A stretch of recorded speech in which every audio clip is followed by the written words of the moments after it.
Friends, आज मैं आत्मनियंत्रण पर बोलने वाला हूं। तो आत्मनियंत्रण क्या है?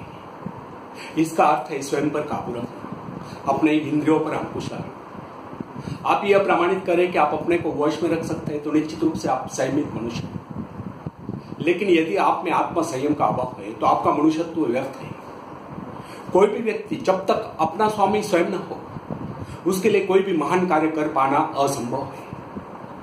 यह एक ऐसी प्रवृत्ति है जो इंसान को महान बनाती है, जबकि आत्म संयम न होने के कारण असंख्य व्यक्तियों के जीवन नष्ट हो गए। उनमें उच्च महत्वाकांक्षा है, विशिष्ट योग्यताएं थी, उच्च शिक्षा भी उन्होंने प्राप्त की थी, पर वे अपने आप को अपने वश में न रख सके, अतः सब कुछ नष्ट हो गया। वे होनहार थे, सभी को उनका भविष्य उज्जवल प्रतीत होता था, किंतु अपने को वश में न रख पाने के कारण उनका जीवन नष्ट हो गया। और यह जीवन ऐसा है जो एक बार नष्ट होने के बाद बहुत मुश्किल से सकता है।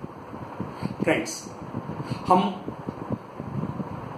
प्रतिदिन समाचार पत्रों में इस प्रकार के समाचार पढ़ते हैं कि किसी ने क्रोध में आकर किसी को गोली मार दी, किसी को चाकू से घायल कर दिया। इस कार्य का मूल्य भी उन्हें चुकाना पड़ता है। वे अपनी आजादी खो बैठते, सम्मान खो बैठते, समाज में उन्हें अच्छी निगाहों से नहीं देखा जाता। ऐसे लोगों की संतान भी भ्रष्ट होती है। कहने का अर्थ यह कि आत्मनियंत्रण खो देने के कारण कई जीवन बर्बाद हो जाते हैं। क्षणिक आवेश व्यक्ति को कहां से कहां पहुंचा देता है। जेलों में जाकर कैदियों से बातें कीजिए, सुधार गृह में अपराधी बालकों से पूछे तो पता चलेगा कि उनमें बहुत से ऐसे हैं जो केवल क्रोध में आने के कारण कोई ऐसा कार्य कर बैठे जिसके कारण उन्हें जेल में आना पड़ा। क्रोध तो 1 मिनट का था, पर सारे जीवन पर ऐसा धब्बा चढ़ गया जिसे धो पाना असंभव है। बंदूक से गोली निकली, किसी को लगी, वह तो सदा के लिए इस संसार को छोड़ गया। लेकिन जो अपराध हो चुका वह कभी अनहोनी नहीं हो सकता है। क्रोध में जिस समय मनुष्य का खून खौल उठता है उस समय आंधी के झोंकों की तरह या तूफान के झोंकों की तरह वह क्या नहीं कर सकता। क्रोध का एक झोंका आया और मनुष्य अपने ऊंचे पद से गिरा। कोई ऊंचा पद मिलने वाला था तो अवसर टल गया। क्रोध के आवेश से भरे एक ही क्षण में मनुष्य अपने वर्षों के श्रम, अनुभव, परिणाम व्यर्थ कर डालता है, उखाड़ फेंकता है। एक ही क्षण में उसके वर्षों के श्रम बेकार हो जाते हैं। फ्रेंड्स, एक बहुत ही सुयोग्य संपादक था। वह अनेक श्रेष्ठ दैनिक समाचार पत्रों में सर्वोच्च पद पर काम करता रहा था। उसकी लेखनी में शक्ति थी। वह योग्यता पूर्वक अनेक विषयों पर लिख सकता था। इतिहास का पंडित था और बड़ा ही कोमल हृदय भी। आवश्यकता पड़ने पर वह अनेक लोगों की सहायता भी कर चुका था, परंतु उसमें कमी यह थी कि पल भर में पारा गर्म होते ही वह अपने ऊंचे पद से त्याग पत्र दे देता था, जिसे प्राप्त करने के लिए उसे वर्षों तक परिश्रम करने पड़ते थे। इस प्रकार उसके वर्षों के श्रम एक ही पल में धूल में मिल जाया करते थे। उस जैसे योग्यता वाले व्यक्ति कम ही थे, परंतु उसे अपने काम के लिए निरंतर भटकना पड़ता था, आज कहीं तो कल कहीं। कार्य की अस्थिरता के कारण उसके परिवार का निर्वाह भी बहुत कठिनाई से हो पाता था। क्रोधी व्यक्ति हमें अनेक क्षेत्र में मिल जाया करते हैं। पल भर में पारा चढ़ते हुए अपने महीनों या वर्षों के काम पर पानी फेर देते हैं। अनेक बार ऊंचे पदों पर पहुंचकर भी नीचे उतर आते हैं। मैं अनेक ऐसे रुद्ध व्यक्तियों को जानता हूं जिनका जीवन क्रोधी स्वभाव के कारण बिगड़ गया। उन्होंने अपने से मतभेद रखने वाले व्यक्तियों का कभी सम्मान नहीं किया और इसी वजह से सम्मानित पदों से हाथ धोते हैं। क्रोध से उन्हें क्या हानि होगी इस बात की उन्होंने कभी चिंता नहीं की। वे अपनी जुबान पर लगाम न लगा सके और न करने योग्य बात भी दूसरों से कह गए। फ्रेंड्स, सफलता के लिए साथ जरूरी है। जिसमें काम करने की योग्यता हो पर साहस ही न हो तो क्या होगा। इसी कारण बातचीत में अपने दृढ़ निश्चय का प्रण कीजिए, अपने आत्मविश्वास को बढ़ाइए, अपने व्यक्तित्व को विजय का रूप दीजिए और पूरे उत्साह, जोश और उमंग के साथ वह कार्य आरंभ कीजिए। अपने आप से बातचीत के समय यदि आप अपने प्रति ईमानदार हैं तो दृढ़ता से अपने निश्चय को दोहराएंगे। यदि आप अपने निर्णय को अंतिम, अटल और अपरिवर्तित मानकर चलेंगे तो आपको यह देखकर मान आश्चर्य होगा कि वह काम सरल हो गया है और आपकी कार्य शक्ति बढ़ गई है। आपका आत्मविश्वास बढ़ जाएगा और आप में अपने विचारों को कार्य रूप में परिवर्तित करने की शक्ति आ जाएगी। फ्रेंड्स, स्वयं को ललकारो। एक नवयुवक अपने से परिचित लोगों से भेंट करने में संकोच अनुभव करता था। उनसे बातचीत करने में वह संकोच अनुभव करता था। ऐसा उसके द्वारा स्वयं का अवमूल्यन करने से हुआ था। वह अपने आप को दूसरों से घटिया समझता था, तुच्छ समझता था, नीचा समझता था। वह अपने गुणों को और अच्छाओं को भी बुरा समझता था। किसी व्यक्ति ने उसे आत्म संबोधन का सुझाव दिया। अपने मन से बातचीत करते हुए वह सर्वथा परिवर्तित व्यक्ति बन गया। बाद में लोगों को संदेह होता था कि क्या यह वही युवक है जो पहले चेतता और हिचकिचाता था।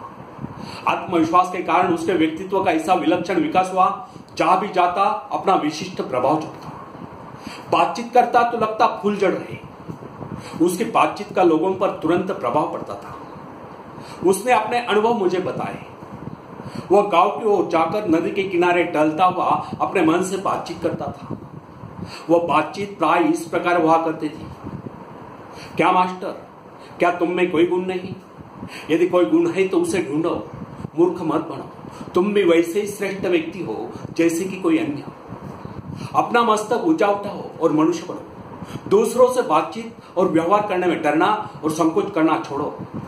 लोगों के पास जाओ, उनसे बातचीत करो। तुम अपने को घटिया मत समझो, खुश रहो। तुम तो ईश्वर की संतान हो। इस दुनिया में तुम्हारा उतना ही अधिकार है जितना किसी बड़े से बड़े व्यक्ति का।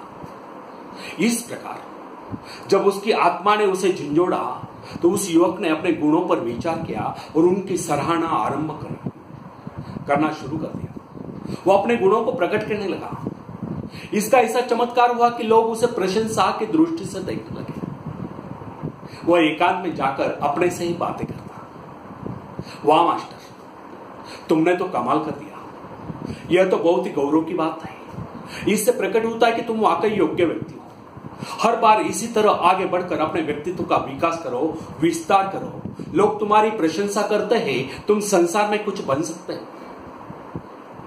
दब्बू और लज्जाशील व्यक्ति के लिए अपने मन से बातचीत करने से बढ़कर अन्य कोई उपचार नहीं। यदि आपका आत्मविश्वास कम हो गया है और आप आत्मनिर्भर बनना चाहते हैं तो एकांत में जाकर अपने मन से बातें कीजिए। फ्रेंड्स, लघुता समाप्त होगी, लेकिन कब?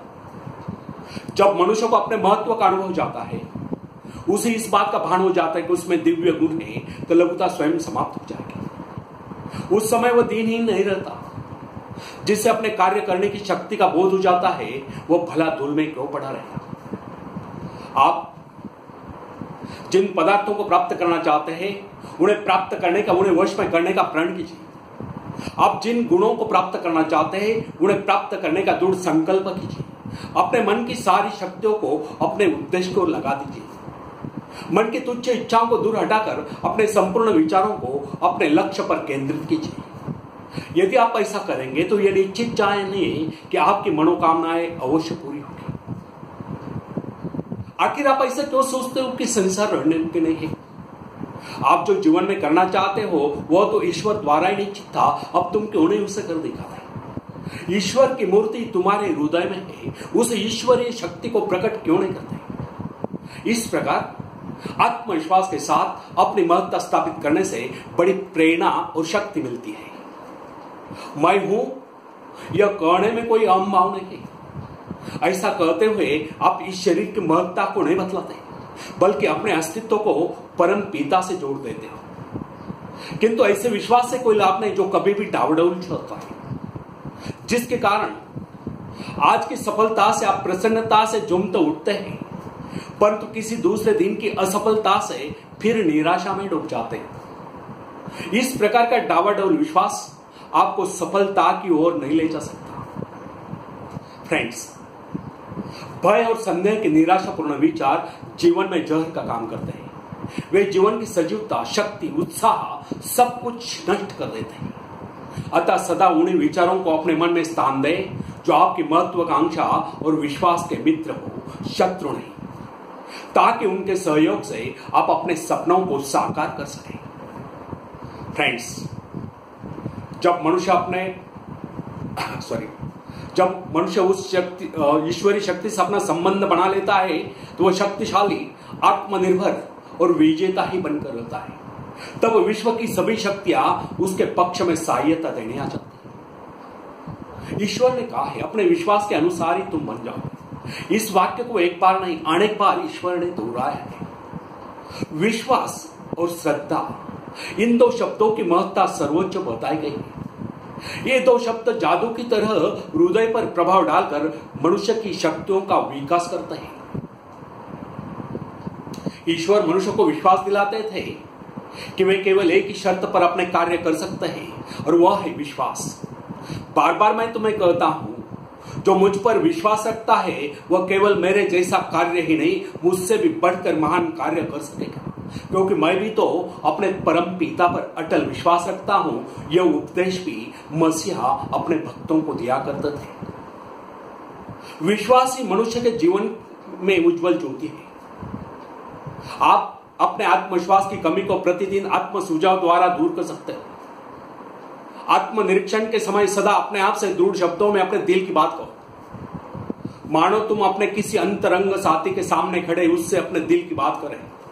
अपने आप से कहो, तुम ईश्वर की संतान, उसे तुम्हारा दुर्बल जीवन स्वीकार नहीं। ईश्वर ने तुम्हें सफलता के लिए उत्पन्न किया है, असफलता के लिए नहीं। उसने कभी भी किसी को भी असफलता नहीं दी। तुम तो अपने जीवन की महत्वाकांक्षा को संदेह से नष्ट कर जीवन के महान लक्ष्य को झूठा सिद्ध कर रहे हो। इतने उदास और निराश चेहरे से अपने मित्र के सामने जाते, क्या तुम्हें लज्जा नहीं आती?